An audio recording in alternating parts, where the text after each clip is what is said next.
નમસ્કાર વિદ્યાર્થી મિત્રો, સ્વાગત છે તમારું તમારી પોતાની યુટ્યુબ ચેનલ માય ટીચિંગ ક્લાસમાં। આજે આપણે ભણીશું ધોરણ 7 વિષય ગુજરાતીમાં સેમ 2માં પાઠ 18, જે નામ છે જીવરામ ભટ્ટ। આ એક નાટક છે અને લેખક છે કવિ દલપતરામ ડાયાભાઈ।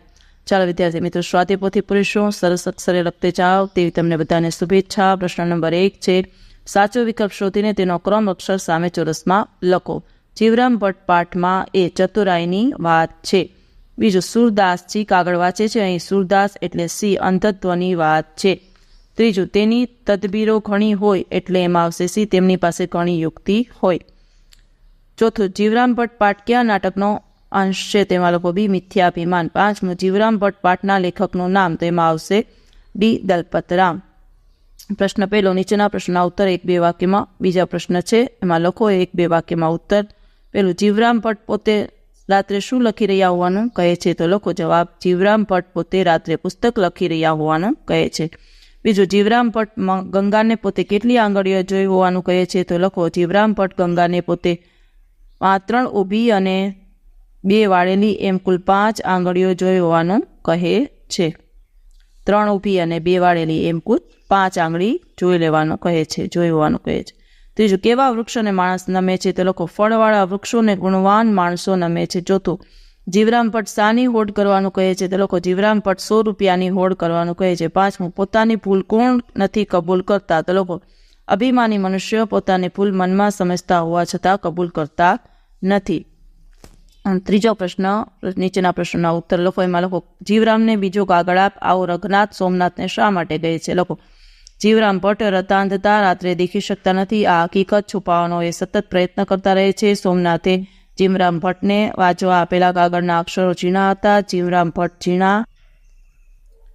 ઝીણા અક્ષરનું બહાનું કાઢીને વાંચવાનો ઇનકાર કરે છે, તેથી રઘનાથ સોમનાથને કહે છે, જીવરામને મોટા અક્ષરવાળો કાગળ વાંચવા આપ્યો હોત તો ઠીક થાત। બીજું, જીવરામ ભટ્ટ શા માટે કાગળ પાછો આપે છે, તો લખો, રતાંધળા જીવરામ ભટ્ટ રાતના સમયે કાગળ વાંચી શકતા નથી, વળી સોમનાથે કહ્યું કે કાગળના અક્ષરો આંધળો પણ વાંચી શકે એવા છે, તેથી એ કાગળ ન વાંચવા માટે જીવરામ ભટ્ટને બહાનું મળી ગયું। એમણે સોમનાથને કાગળ પાછો આપતા કહ્યું, આંધળો વાંચી શકે એવા અક્ષર છે, તો અમે કાંઈ આંધળા નથી કે એવા અક્ષર વાંચીએ, દેખતા વાંચી શકીએ એવો કાગળ આપો તો અમે વાંચી।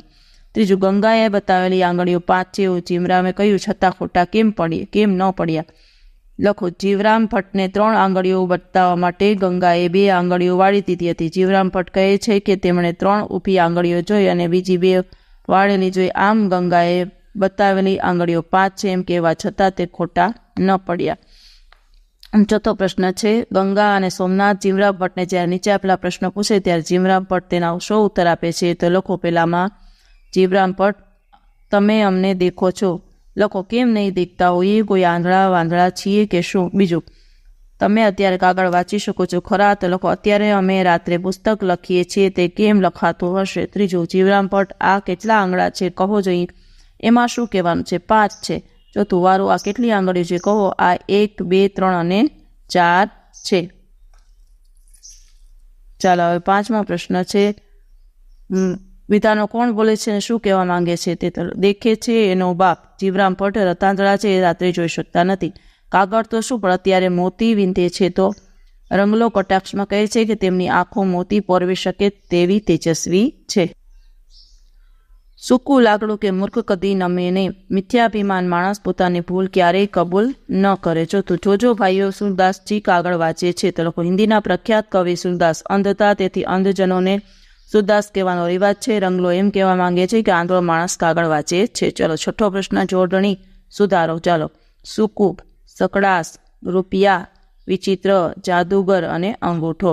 7મો પ્રશ્ન છે, વિરોધી શબ્દ, જૂઠું તો કે સાચું, ઊભું તો કે આડું, હસવું તો કે રડવું, સત્ય તો કે અસત્ય, સકડાસ તો કે મોકડાસ, વ્યવસ્થા તો કે અવ્યવસ્થા। હવે શબ્દ સમૂહમાં એક શબ્દ, કુટુંબની સાથે તો કે સહકુટુંબ, જેનું મૂલ્ય નહીં થઈ શકે તેવું તો કે અમૂલ્ય, ખૂબ બોલ કરે તે વ્યક્તિ તો કે વાચાળ, મંત્ર તંત્ર કે હાથ ચાલાકીનું કામ કરનાર તો કે જાદુગર।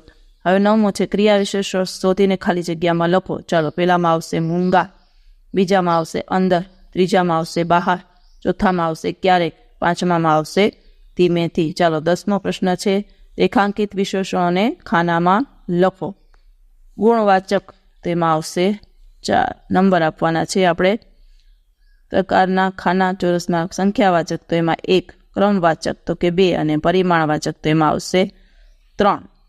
ચલો વિદ્યાર્થી મિત્રો, હવે 11મો પ્રશ્ન છે. નીચેના શબ્દોને શબ્દકોશના ક્રમમાં ગોઠવો. તો અક્ષર, આંધળો, આંગળી, અક્ષર, આંગળી ને આંધળો. ચાલો હવે આજના વિડીયો લેક્ચરમાં આટલું જ. જો તમને આ વિડીયો ગમ્યો હોય તો લાઇક કરશો, શેર કરશો અને મારી ચેનલને સબસ્ક્રાઈબ પણ કરશો. આવજો.